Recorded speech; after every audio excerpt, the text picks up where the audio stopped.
ॐ भूर्भुवः स्वः तत्सवितुर्वरेण्यं भर्गो देवस्य धीमहि धियो यो नः प्रचोदयात्।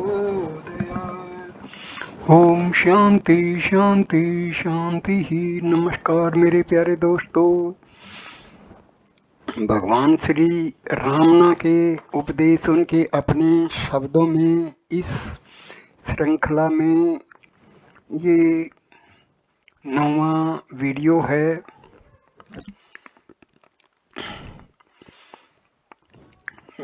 ये वीडियो प्रश्न से शुरू होता है। जो मेन टॉपिक चल रहा है सेल्फ इंक्वायरी, आत्मा अनुसंधान के बारे में। तो एक साधक महर्षि से प्रश्न पूछ रहा है कि हमारे जो संस्कार हैं क्या धीरे धीरे एक के बाद एक जाएंगे या एक दिन सबके सब अचानक चले जाएंगे। मैं यह इसलिए पूछ रहा हूँ कि यद्यपि मैं यहाँ काफ़ी समय से रह रहा हूँ, स्वयं में धीमा परिवर्तन भी नहीं देखता हूँ। महर्षि उत्तर देते हैं, सूर्योदय होने पर अंधकार क्या धीरे धीरे जाता है या तुरंत चला जाता है। प्रश्न, विचार साधना में मैं प्रगति कर रहा हूँ, ऐसा मैं कैसे जान सकता हूँ। महर्षि उत्तर देते हैं, आत्म साक्षात्कार के मार्ग में प्रगति का मानदंड निर्विचार स्थिति के सतर हैं, लेकिन आत्म साक्षात्कार में कोई सतर नहीं है, वह हमेशा एक समान होता है। आत्मा नित्य साक्षात है, विचार रुकावट है। आत्मा नित्य अपरोक्ष या साक्षात है। ऐसे ज्ञान के मार्ग में रही हुई रुकावटों का कम होना प्रगति का मानदंड है। इसलिए विचार किसके लिए हैं, ऐसा देखते रहकर उनका निरोध करना अवश्य करना चाहिए। इस तरह आप उनके मूल में पहुंचते हैं जहां वे उत्पन्न नहीं होते। प्रश्न, संदेह हमेशा उत्पन्न होते रहते हैं, इसलिए मेरा यह प्रश्न है। उत्तर, एक संदेह होता है, उसका समाधान किया जाता है, दूसरा खड़ा होता है, वह जाता है केवल तीसरे को स्थान देने के लिए, और यह सिलसिला इसी तरह चलता ही रहता है। सारे संशयों को मिटाना असंभव है। देखिए कि संशय किसे होते हैं, उनके मूल में पहुंचकर वहीं बस जाइए तो वह उत्पन्न नहीं होंगे। संशयों को इस प्रकार ही नष्ट किया जा सकता है। प्रश्न, क्या मुझे उत्तर दिए बिना पूछते रहना चाहिए कि मैं कौन हूँ। कौन किसको पूछता है। विचार के दौरान भावना कैसी होनी चाहिए, यह आत्मा है या अहंकार। उत्तर, मैं कौन हूँ, इस अन्वेषण में मैं अहंकार है। प्रश्न का सही मतलब अहंकार का मूल या जन्म स्थान क्या है। ऐसा है, मन में किसी प्रकार की भावना आवश्यक नहीं है। जो आवश्यक है वह केवल इतना कि आप इस आकार प्रकार के, इस नाम के शरीर हैं इत्यादि भाव छोड़ देने हैं। आपके वास्तविक स्वरूप में किसी विशेष भावना की आवश्यकता नहीं है। वह हमेशा जैसा है वैसा रहता है, वह सत्य है, कोई भावना नहीं।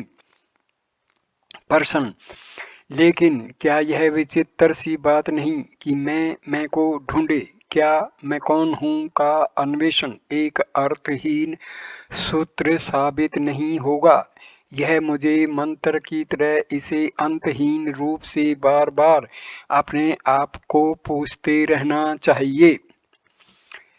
महर्षि उत्तर देते हैं, आत्मा अनुसंधान निश्चित रूप से अर्थ शून्य सूत्र नहीं है, और वह मंत्र जब से कहीं अधिक प्रभावी है। यदि मैं कौन हूँ यह अनुसंधान केवल मानसिक प्रश्न होता तो उसका विशेष मूल्य नहीं होता। इसका मुख्य हेतु संपूर्ण मन को उसके मूल स्थान में केंद्रित करना है। इसलिए यह एक अहम द्वारा दूसरे अहम का अन्वेषण नहीं है। आत्मा अनुसंधान शून्य सूत्र नहीं है, क्योंकि इसमें पूरे मन की तीव्र सक्रियता है, जिसके द्वारा उसे शुद्ध आत्म चैतन्य में स्थिरता पूर्वक प्रतिष्ठित किया जाता है।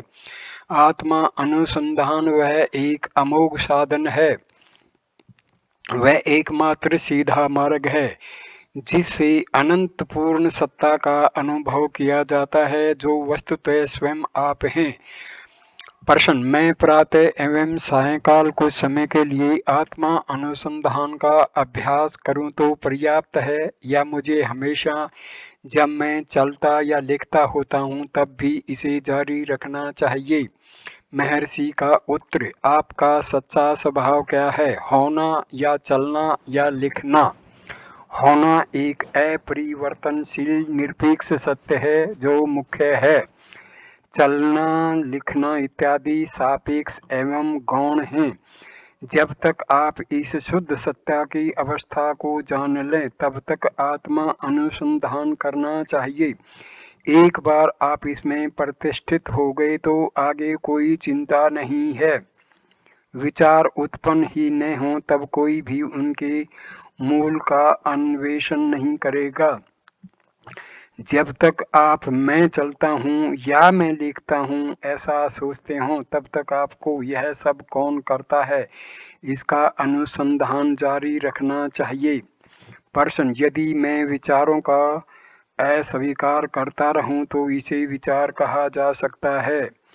उत्तर: यह प्रारंभिक कदम हो सकता है, लेकिन विचार का वास्तविक आरंभ तब होता है जब आप मन की आंतरिक गति से अर्थात विचार तरंगों से परे होकर अपने स्वरूप में ठहरना सीख लेते हैं।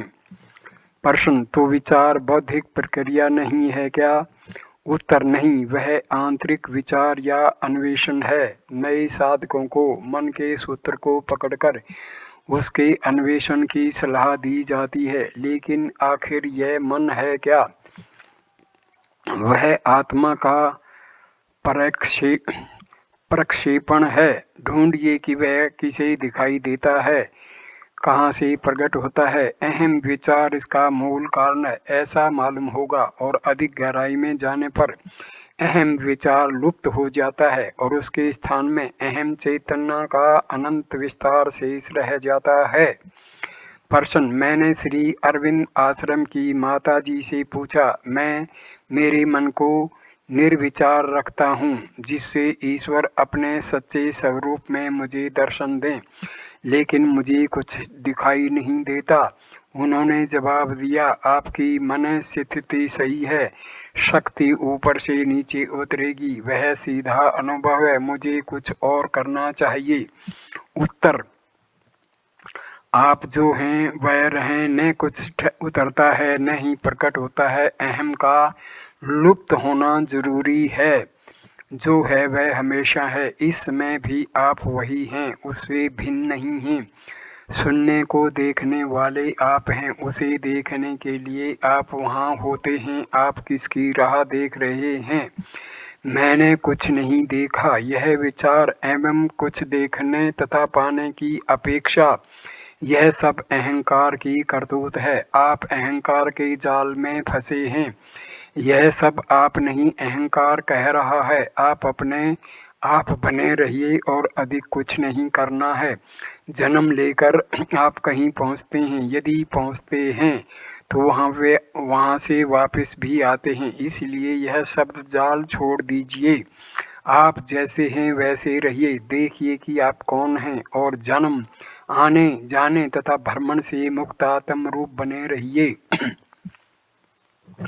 प्रश्न: मैंने मनुष्य आत्मा को कैसे जाने? महर्षि उत्तर देते हैं, आत्मा को जानने का अर्थ आत्मा होना है। क्या आप कह सकते हैं कि आप आत्मा को नहीं जानते? यद्यपि आप अपनी आंखों को नहीं देख सकते, और यदि आपको दर्पण न दिया जाए तो क्या आप अपनी आंखों के अस्तित्व का इनकार करेंगे? इसी प्रकार यद्यपि आत्मा वस्तु रूप नहीं बनता, फिर भी आप उसके विषय में सभान हैं, क्योंकि आत्मा वस्तु रूप में नहीं दिखता। इस कारण क्या आप अपने आप का इनकार करेंगे? जब आप कहते हैं कि मैं आत्मा को नहीं जानता, तो यह न जानना सापेक्ष ज्ञान की दृष्टि से है।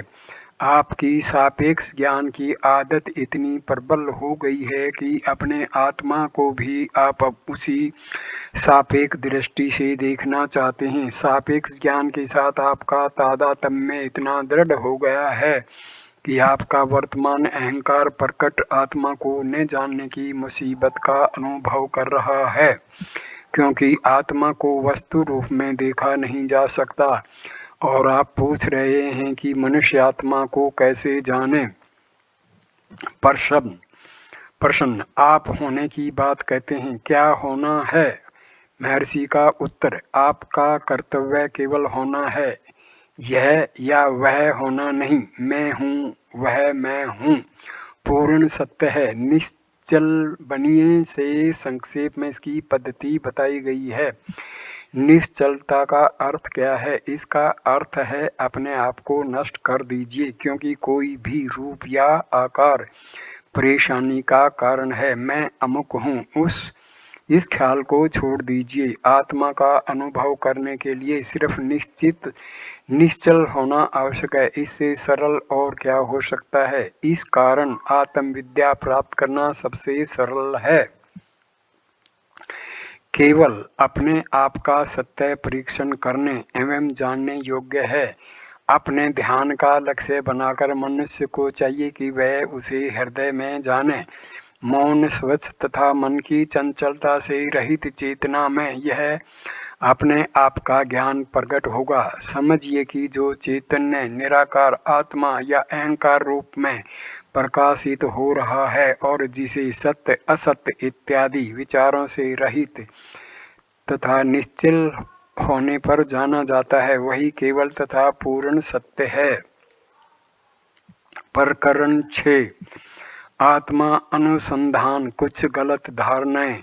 श्री रमन के तत्व विषयक विधान अद्वैत वेदांत के अनुयायियों द्वारा पुरस्कृत सिद्धांतों के अनुरूप थे, जो भारत में पिछले 1000 वर्षों से अधिक समय से विकसित हुई तत्व चिंतन की प्रणाली है। श्री रमन और अद्वैत मता अनुयायी अधिकतर सैद्धांतिक विषयों में सहमत हैं, लेकिन अभ्यास के विषय में दोनों में मौलिक मतभेद है। श्री रमन आत्मानुसंधान के पुरस्कर्ता थे, जबकि अधिकतर अद्वैत मार्ग के आचार्य अंतरतम आत्मा को एकमात्र सत्य मानने पर आधारित विशेष प्रकार की मानसिक ध्यान पद्धति का उपदेश करते थे। सामान्य रूप से अहम ब्रह्मास्मि अथवा सोहम इत्यादि महावाक्यों का मंत्र किसी तरह उपयोग किया जाता है, अथवा कुछ विरल साधक उनके अर्थ का अनुसंधान करते हैं तथा उनके सूचित भावों को अनुभव करने का यत्न करते हैं।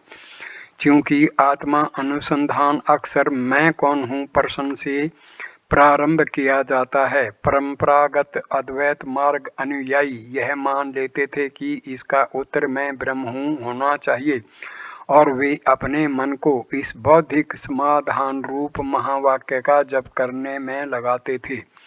श्री रमन इसकी यह कहकर आलोचना करते थे कि यदि मन को निरंतर इस प्रश्न का समाधान ढूंढने में अथवा इसके बौद्धिक समाधान रूप उत्तर के बार बार उच्चारण में लगाया जाए, तो वह अपने मूल की तलाश करके उसमें लीन नहीं होगा।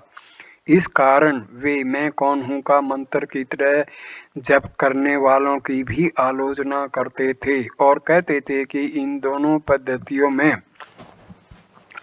आत्मा अनुसंधान के यथार्थ दृष्टि बिंदु को नहीं समझा गया है। वे कहते थे कि मैं कौन हूँ प्रश्न मन का विश्लेषण करके उसके स्वरूप का निर्णय करने का आह्वान नहीं है, न ही वह कोई मंत्र है।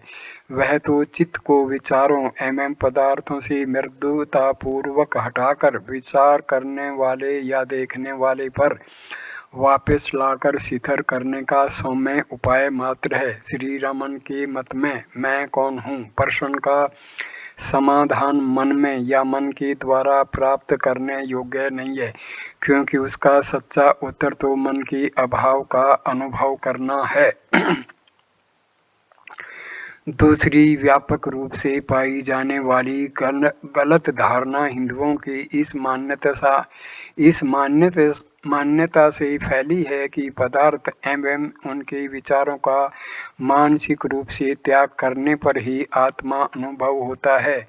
परंपरागत रूप से इसे नीति द्वारा निषेध की पद्धति कहते हैं। इस पद्धति का अभ्यास करने वाला मैं शरीर नहीं हूँ, मैं मन नहीं हूँ इत्यादि का मौखिक उच्चारण करते हुए उन सब पदार्थों का त्याग करता है जिनके साथ अहम अपना तादात्म्य स्थापित करता है। इसके पीछे अपेक्षा यह होती है कि धीरे धीरे सच्चा अहम अपनी शुद्ध सत्ता में अनुभव गोचर होने लगेगा। हिंदू धर्म में इसे आत्मा अनुसंधान कहते हैं और नाम की समानता के कारण श्री रमन की मौलिक पद्धति से प्राय इसका मिश्रण हो रहा है। श्री रमन इस पारंपरिक आत्म विश्लेषण की पद्धति का यह कहकर अस्वीकार करते थे कि यह केवल बौद्धिक प्रक्रिया है जो साधक को मन से पर नहीं ले जा सकती और इस कारण वे अपने अनुयायियों को इसका अनुसरण करने के लिए प्रेरित नहीं करते थे। इस पद्धति के प्रभाव के विषय में पूछे गए प्रश्नों के उत्तर में वे कहते कि इस प्रकार की विश्लेषण विवेचन की प्रक्रिया से अहम विचार बना रहता है, क्योंकि जो अहम शरीर मन का अनात्मा के रूप में निरसन करता है वह कभी भी स्वयं का उन्मूलन नहीं कर सकता।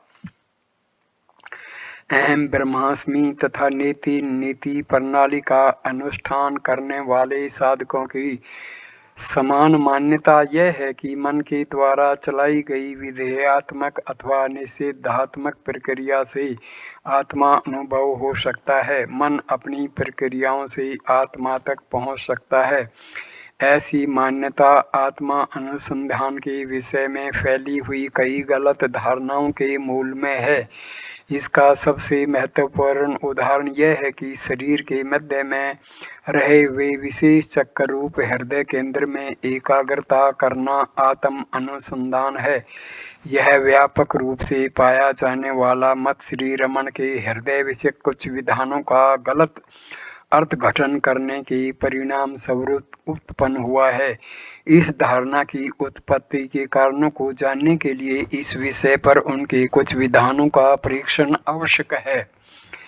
अहम विचार के जन्म स्थान का निरूपण करते हुए वे कई बार कहते हैं कि छाती के दक्षिण भाग में रहे हुए हृदय से उत्पन्न होकर वह एक नाड़ी के माध्यम से मस्तिष्क में पहुंचता है और यह अहम विचार जब आत्मा में लीन होता है तो इसी हृदय केंद्र में वापस चला जाता है एवं लुप्त हो जाता है।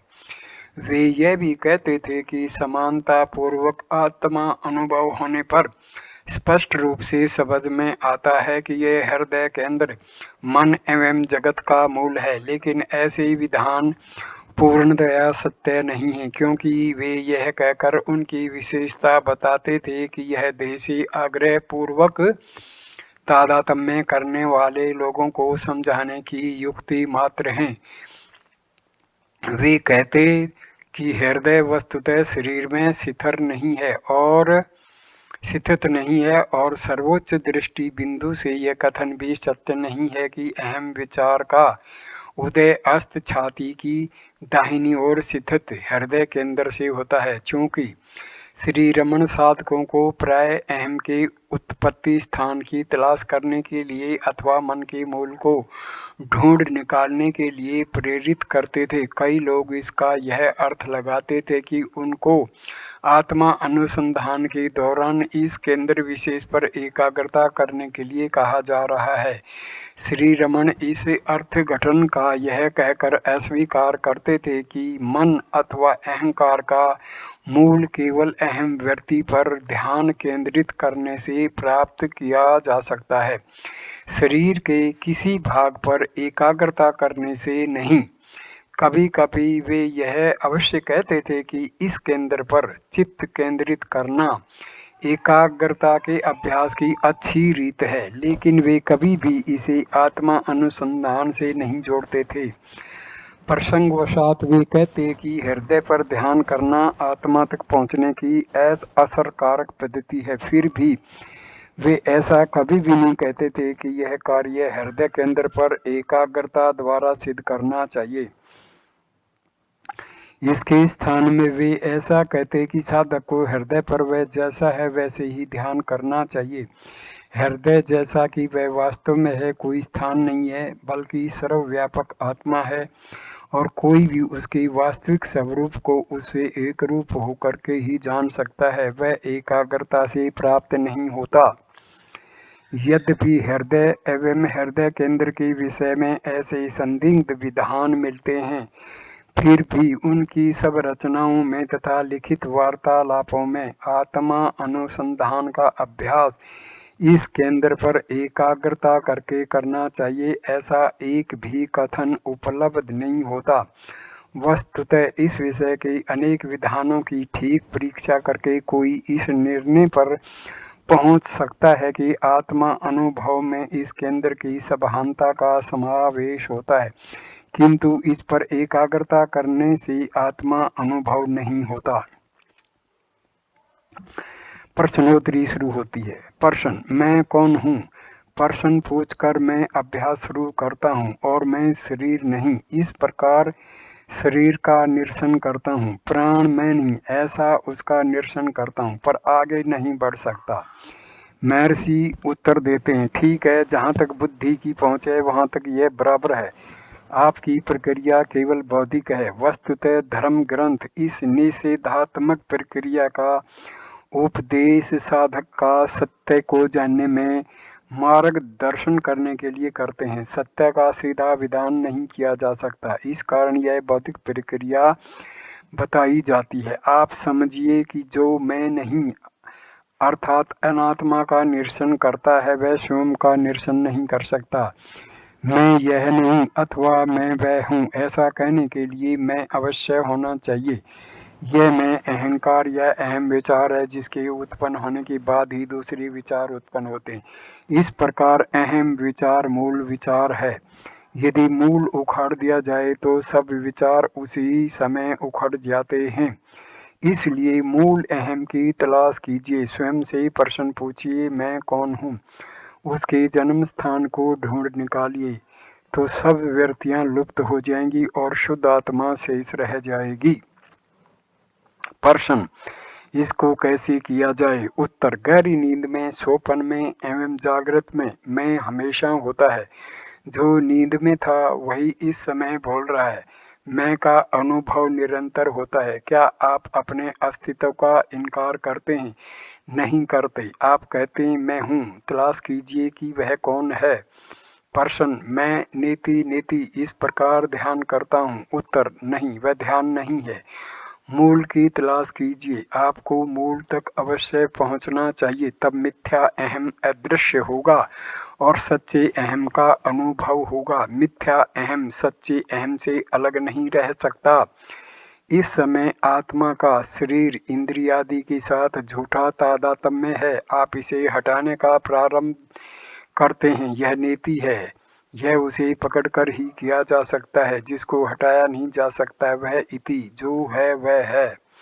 प्रश्न: जब मैं कौन हूँ विचार शुरू करता हूँ तो जवाब मिलता है कि मैं यह मृत शरीर नहीं हूँ, बल्कि चैतन्य रूप आत्मा हूँ। तब अचानक दूसरा प्रश्न खड़ा होता है, आत्मा माया में फंसा कैसे? दूसरे शब्द में, ईश्वर ने जगत क्यों बनाया? उत्तर: मैं कौन हूँ के अन्वेषण का सच्चा अर्थ अहंकार के मूल की तलाश करना है। आपको मैं शरीर नहीं हूँ इत्यादि दूसरे विचार नहीं करने हैं। अहम के मूल की तलाश दूसरे विचारों से मुक्त होने का साधन है। आप बता रहे हैं कि ऐसे दूसरे विचारों को अवकाश नहीं देना चाहिए, किंतु अहम विचार के मूल की तलाश की ओर ध्यान केंद्रित करना चाहिए। मुझे यह विचार आया, ऐसा उत्तर मिलने पर यह मैं कौन हूँ और इसका मूल क्या है, इस प्रकार का प्रश्न पूछकर तलाश जारी रखनी चाहिए। प्रश्न, क्या मुझे मैं कौन हूँ को मंत्र की तरह रटना चाहिए? महर्षि उत्तर देते हैं, नहीं, मैं कौन हूँ मंत्र नहीं, इसका अर्थ यह है कि आपको सब विचारों के मूल रूप अहम विचार का उद्भव आप में किस स्थान से होता है इसका अन्वेषण करना चाहिए। प्रश्न, क्या मुझे मैं ब्रह्म हूँ पर ध्यान करना चाहिए? महर्षि उत्तर देते हैं, यह श्रुति वाक्य मैं ब्रह्म हूँ ऐसा सोचने के लिए नहीं लिखा गया। सबको अहम विदित है, सब में ब्रह्म अहम रूप में विद्यमान है। अहम को ढूंढ निकालिए, पहले से ही अहम ब्रह्म है, अतः आपको ऐसा सोचने की आवश्यकता नहीं है, केवल उसे ढूंढकर प्राप्त कीजिए। प्रश्न, क्या नेति नेति द्वारा पांचों कोश का निरसन करने की बात शास्त्रों में नहीं कही गई है? महर्षि उत्तर देते हैं, अहम विचार उत्पन्न होने के बाद अहम का शरीर, इंद्रिय, मन इत्यादि के साथ झूठा तादात्म्य होता है। गलती से अहम को उनके साथ जोड़ा जाता है और सच्चा अहम दृष्टि गोचर नहीं होता। गलत अहम से सच्चे अहम को अलग करने के लिए यह निरसन प्रक्रिया बताई गई है, लेकिन इसका सही मतलब अनात्मा का त्याग नहीं बल्कि सच्चे अहम को ढूंढकर प्राप्त करना है। सच्चा अहम अनंत आत्मा है, वह अहम पूर्ण, शाश्वत एवं आदि अंत रहित है। दूसरा अहम जन्मता और मरता है, वह अनित्य है। देखिए कि ये निरंतर बदलने वाले विचार किसके हैं? वे अहम विचार के बाद उत्पन्न होते हुए दिखाई देंगे। अहम विचार को पकड़े रहिए तो वे शांत हो जाएंगे। दृष्टि को उलटकर अहम विचार के मूल को ढूंढ निकालिए, तब केवल आत्मा शेष रहेगा। प्रश्न, यह समझना बड़ा मुश्किल है। मैं सिद्धांत समझता हूँ, लेकिन व्यवहार में क्या करना है? उत्तर, दूसरी पद्धतियाँ उन लोगों के लिए हैं जो आत्मा अनुसंधान के लिए असमर्थ हैं। अहम ब्रह्मास्मि का जप करने के लिए अथवा उसका विचार करने के लिए भी कर्ता की आवश्यकता है। वह कौन है? वह अहम है, बस अहम बने रहिए, यह सीधा मार्ग है। दूसरी पद्धतियाँ भी आखिर आत्मा को ढूंढने की पद्धति तक लाएंगी। प्रश्न, मैं अहम विषय में सबहान हूँ, फिर भी मेरी परेशानियों का अंत नहीं हुआ। उत्तर, यह अहम शुद्ध नहीं है, वह शरीर तथा इंद्रियों के संबंध से मलिन हो गया है। देखिए कि परेशानी किसे है, वह अहम विचार को है, उसे पकड़े रहिए, तब अन्य विचार नष्ट हो जाएंगे। प्रश्न, हाँ, यह कैसे किया जाए यही तो समझ में नहीं आता। उत्तर, अहम अहम को सोचते रहिए और अन्य विचारों को हटाते हुए उसी एक विचार को सूत्र की तरह पकड़े रहिए। प्रश्न, हाँ, यह कैसे किया जाए यही तो समझ में नहीं आता। उत्तर, अहम अहम को सोचते रहिए और अन्य विचारों को हटाते हुए उसी एक विचार को सूत्र की तरह पकड़े रहिए। प्रश्न, ईश्वर की विधेयात्मक धारणा करना मैं कौन हूँ के अन्वेषण से अधिक असरकारक नहीं है। ईश्वर है ऐसा मानकर चलना विधेयात्मक है, जबकि अन्वेषण निषेधात्मक है और भेद की कल्पना पर आश्रित है। उत्तर, जब तक आप आत्मा अनुभव कैसे करना उसका उपाय ढूंढ रहे, तब तक आपको आपके आत्मा को जानने की सलाह दी जाती है। आपकी मार्ग जानने की इच्छा ही आपके भेद पर आश्रित है। प्रश्न, मैं कौन हूँ ऐसा पूछने की बजाय मैं परम सत्ता हूँ ऐसा कहना बेहतर नहीं है क्या? उत्तर, कौन कहता है? कहने वाला कोई तो होना चाहिए, उसकी तलाश कीजिए। प्रश्न, आत्मा अनुसंधान से ध्यान अच्छा नहीं है क्या? उत्तर, ध्यान मानसिक कल्पना पर आधारित रहता है। ध्यान मानसिक कल्पना पर आधार रखता है, जबकि आत्मा अनुसंधान सत्य का अन्वेषक है। ध्यान का आधार वस्तु सत्ता है, अन्वेषण का आधार आत्म सत्ता है। प्रश्न, सत्य के अन्वेषण की कोई वैज्ञानिक पद्धति होनी ही चाहिए। उत्तर, असत्य का त्याग एवं सत्य का अन्वेषण वैज्ञानिक है। प्रश्न, मेरा मतलब है कर्मश है। त्याग की वैज्ञानिक प्रक्रिया अवश्य होनी चाहिए। पहले मन का, तब बुद्धि का, उसके बाद अहंकार का त्याग। उत्तर: आत्मा ही एकमात्र सत्य है और सब असत्य हैं। मन तथा बुद्धि आत्मा से अलग नहीं रह सकते। बाइबल कहता है, निश्चल बनो और जानो कि मैं ईश्वर हूँ। आत्मा को ईश्वर रूप जानने के लिए सिर्फ निश्चलता जरूरी है। प्रश्न: सोहम, मैं कौन हूँ के समान है? उत्तर: उनमें केवल अहम समान है। एक सोहम है, दूसरा कोहम है। ये दो भिन्न हैं। हमें क्यों सोहम कहते रहना चाहिए? मनुष्य को सच्चा अहम ढूंढ निकालना चाहिए। मैं कौन हूँ प्रश्न में मैं अहंकार है, उसकी तलाश करके उसके मूल स्थान को पाने पर पता चलता है कि उसका अलग अस्तित्व नहीं है। तब वह सच्चे अहम से एक रूप हो जाता है। आप कठिनाइयां देख रहे हैं। शिवोहम अथवा सोहम ध्यान से विचार भिन्न पद्धति है। मैं अधिकतर आत्मा के ज्ञान पर बल देता हूँ, क्योंकि आप विश्व तथा उसके मालिक को जानने का प्रयत्न शुरू करें। उससे पहले आपको स्वयं को जानने की इच्छा होना स्वाभाविक है। सोहम अथवा अहम ब्रह्मास्मि ध्यान थोड़ा बहुत मानसिक विचार है, लेकिन आत्मा अनुसंधान जिसकी मैं बात करता हूँ सीधी पद्धति है और वस्तुतः अन्य सब ध्यान पद्धतियों से श्रेष्ठ है। जिस क्षण आप आत्मा की तलाश का प्रारंभ करते हैं और अधिक गहराई में जाते हैं, तो वहाँ सच्चा आत्मा आपको भीतर जाने के लिए आपकी राह देखता रहा होता है। तब जो कुछ होता है वह किसी और के द्वारा किया जाता है, जिसमें आपका कोई हाथ नहीं होता। इस प्रक्रिया में सारे संशय एवं चर्चाएं अपने आप छूट जाते हैं।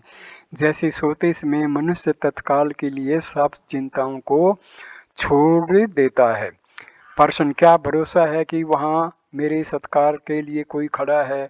उत्तर: पर्याप्त रूप से पक होने पर साधक स्वाभाविक रूप से आश्वस्त होता है। प्रश्न: यह पक्वता कैसे संभव बनती है? उत्तर: विभिन्न उत्तर दिए जाते हैं, लेकिन पूर्व का जो भी विकास रहा हो, विचार उसमें वेग लाता है। प्रश्न: यह तो चक्राकार तर्क हुआ। मैं पक्व हूँ इसलिए विचार के काबिल हूँ, लेकिन स्वयं विचार मुझे पक्व बनाता है। उत्तर: मन हमेशा ऐसी कठिनाई महसूस करता है। वह स्वयं को संतुष्ट करने के लिए कोई सिद्धांत चाहता है, लेकिन जो गंभीरता से ईश्वर तक पहुंचना चाहता है अथवा अपने सच्चे स्वरूप को जानना चाहता है, उससे मनुष्य के लिए कोई सिद्धांत आवश्यक नहीं है। प्रश्न: मुझे अब कोई संदेह नहीं है कि भगवान की पद्धति सीधी है, लेकिन बहुत मुश्किल है। प्रारंभ कैसे किया जाए यह हम जानते नहीं। यदि हम मंत्र की तरह मैं कौन हूँ रटते चले जाएं, तो सुस्ती आ जाती है। दूसरी पद्धतियों में शुरू में कुछ भावात्मक करना होता है और तब साधक कदम आगे बढ़ सकता है, लेकिन भगवान की पद्धति में ऐसा कुछ नहीं है और अचानक आत्मा को पा लेना यद्यपि सीधा जरूर है तो भी मुश्किल है। भगवान उत्तर देते हैं, आप स्वयं स्वीकार करते हैं कि यह सीधी पद्धति है। यह सीधी है और सरल भी है। यदि हमसे भिन्न चीज़ों के पीछे ये जाना इतना सरल है, तो स्वयं अपने ही आत्मा के प्रति जाना मुश्किल कैसे हो सकता है? आप कहते हैं शुरू कहाँ से करें? आदि अंत नहीं है। आप स्वयं आदि में और अंत में भी हैं। यदि आप यहाँ और आत्मा कहीं दूर जगह हो तो आपको पहुँचना हो, तो आपसे यह कहा जा सकता है कि कहाँ से शुरू करना, कैसे यात्रा करना और कैसे वहाँ पहुँचना। यदि आप रमणाश्रम में रहकर यह पूछें कि मैं रमणाश्रम में जाना चाहता हूँ, मुझे यात्रा कहाँ से प्रारंभ करनी चाहिए और कहाँ वहाँ पहुँचना चाहिए और कैसे वहाँ पहुँचना चाहिए, तो कोई क्या कहेगा? मनुष्य का आत्मा अनुसंधान ऐसा ही है। वह हमेशा आत्मा ही है और कुछ नहीं। आप कहते हैं मैं कौन हूँ, मंत्र रटने जैसा बन जाता है, लेकिन इस प्रश्न का यह अर्थ नहीं है कि आप बार बार पूछते चले जाएं। यदि ऐसा हुआ तो विचार इतनी सरलता से मरेगा नहीं। आप जिसे सीधी पद्धति बताते हैं उसमें अर्थात स्वयं को मैं कौन हूँ ऐसा पूछने में आपको करना यह है कि आप अपने भीतर सब विचारों के मूल रूप अहम विचार के जन्म स्थान की ओर मन को मोड़ें। चूंकि आत्मा आपके भीतर है, बाहर नहीं, आपको बाहर जाने की बजाय अपने अंदर मुड़कर डुबकी लगाने के लिए कहा जाता है। अपने आप के प्रति जाने से अधिक सरल और कौन सी बात हो सकती है। लेकिन फिर भी हकीकत यह है कि कुछ लोगों को यह पद्धति मुश्किल लगेगी और पसंद नहीं आएगी। इस कारण बहुत सी अन्य पद्धतियां बताई जाती हैं। उनमें से प्रत्येक कुछ लोगों को श्रेष्ठ तथा सरल लगेगी, ऐसा उनकी पक्वता या योग्यता के अनुसार होता है। मैं इस वीडियो को यहीं पर विराम देता हूं और ये टॉपिक अगले वीडियो में जारी रहेगा।